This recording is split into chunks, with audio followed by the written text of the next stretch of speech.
So Pokemon's pretty easy, right? Like, that's not the most earth-shattering news in the world. The game is for kids after all. However, if you're someone who wants to get maybe a little bit more of a challenge, a little bit more enjoyment out of these games, keep watching. Because today I'm going to give an introduction to the fundamentals of competitive Pokemon. The competitive aspect of the Pokemon games is probably one of the most enduring aspects of the game's multiplayer. It's so big, in fact, that the Pokemon Company hosts their own official tournaments every year. And if you're someone who thinks like, hey, maybe I want to get into that, but I don't quite know where to start, then this video is for you. And obviously, I cannot cover every aspect of what competitive Pokemon battling entails, so I'm going to probably have to split this up into several parts. Today, I'm going to focus solely on the aspect of a Pokemon's stats. The things that you typically ignore during general gameplay, but is super important to have an understanding of if you want to actually be able to do well in these battles. So Pokemon stats are covered by several hidden values that are not shown at all to the player. The first of these that we're going to cover is a Pokemon's individual values, or IVs. This is supposed to be the Pokemon equivalent of genetic traits. These give every Pokemon a unique level of baseline strength. And if you want to be at your best in a competitive battle, you need the best possible Pokemon. The top percentage, so to speak. Turns out youngster Joey was right the entire time. IVs range in value from 0 to 31. When it comes to checking a Pokemon's IVs in-game, the way you want to check is by looking at their stats page and going to the judge option. Here you will have a brief textual explanation as to what their IVs are. I'm going to display the exact ones on screen. So that should at least make it easier for you to figure out how good your Pokemon stats are, at least generally speaking. When a Pokemon is encountered in the wild, its IVs are rolled randomly, each of them being able to be any value between 0 and 31. So that means your chance of finding the perfect Pokemon are pretty slim, right? Well, not exactly. So the games have done multiple things to make it easier to get Pokemon with good IVs. The prime spot to find high IV Pokemon is through raids. With higher star raids offering chances to find Pokemon with perfect IVs in 4, 5, or sometimes even 6 of their stats. On top of that, all legendary Pokemon are guaranteed to be generated with at least 3 perfect IVs.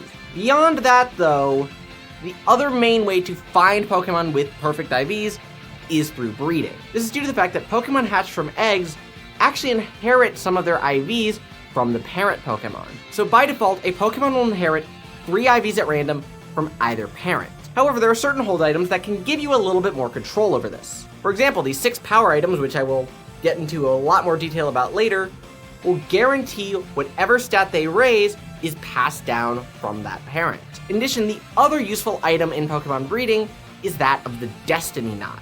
This item guarantees that 5 IVs from either parent are passed down, which means that it is possible to get a Pokemon with 5 perfect IVs out of an egg just by having parents whose perfect IVs spread across at least all of those stats. And while a 6 IV Pokemon is cool, in effect you only usually need 5 perfect IVs for a Pokemon, due to the fact that a Pokemon will either mainly use either its special attack or its physical attack for doing damage, and rarely will need both. Beyond that, the last major way to get a Pokemon with perfect IVs is through hyper training. Hyper training can be found by talking to this guy in Montana Vera. By bringing a Pokemon that is at least level 50, as well as items called bottle caps, you can artificially raise a Pokemon's IV to 31. A regular bottle cap can raise 1 individual stat, whereas a golden bottle cap can raise all 6. However, do take note that a Pokemon whose IVs have been raised through hyper training cannot actually pass those new IVs down. They will still pass down their original IVs when bred, so be careful. However, we can't stop at IVs, because IVs are not the only traits that affect a Pokemon's stats. The second one is a Pokemon's nature. There are 25 total Pokemon natures. The way they work is that they will each increase 1 stat by 10% while decreasing another by 10%, with 5 of them being neutral natures, as they would technically increase and decrease the exact same stat. In terms of natures that are generally used in competitive, the ones that you typically want to keep an eye on are the ones that decrease either attack or special attack. These are the main ones because, as I said before, most Pokemon will either use exclusively physical or exclusively special attack. So whichever stat is not being used is the one that makes the most sense to decrease. Just like with IVs, a Pokemon's nature is rolled at random when they're obtained. However, there are a few ways through breeding to control a Pokemon's nature, namely through the holding of the Everstone, which makes it so that that Pokemon will pass down its nature to the child, which means all you need is a Pokemon with a favorable nature to pass that nature down to the child. And just like with hyper training, there are now ways to artificially change a Pokemon's nature through the introduction of mints. These mints all have the name of the nature that they will change the Pokemon to. However, worth noting is that just like with hyper training, Pokemon's actual nature isn't changed, which means the mint nature cannot be passed down through breeding. And lastly, the aspect of a Pokemon's stats that you technically have the most control over, a Pokemon's effort value, or EVs.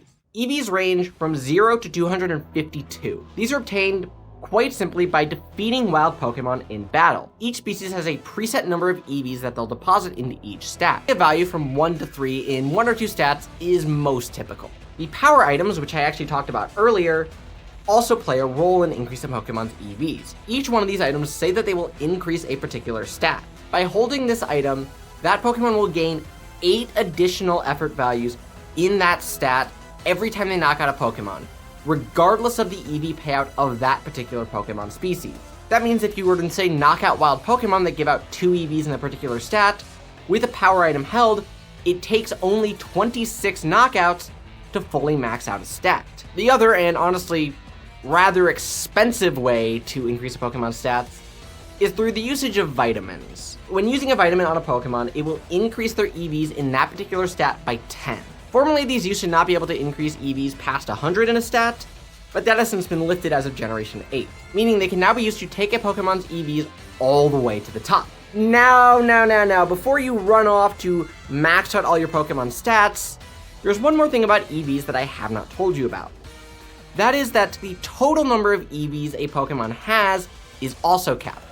A Pokemon's EVs cannot total more than 510, which means that you can typically only max out 2 stats, with 6 more to dump in whatever stat you want. And due to the fact that total EVs do cap out, the game has also added ways to remove EVs from stats that you don't want. Typically, this has been done using EV decreasing berries, which can be quite difficult to come upon, although they've become more common in recent years.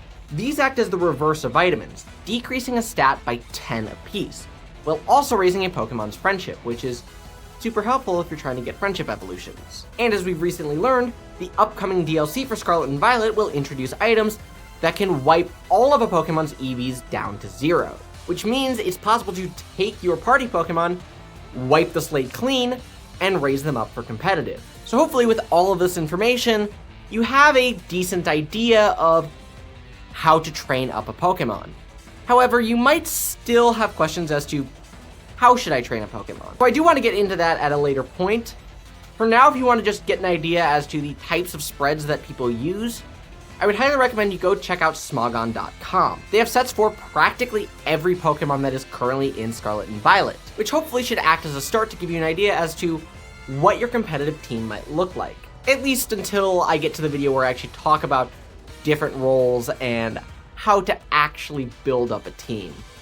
But that's for a later date. And with that, if you have any questions about what I just said, feel free to leave a comment. Either I or maybe someone else will get back to you. And I will see you guys in the next video.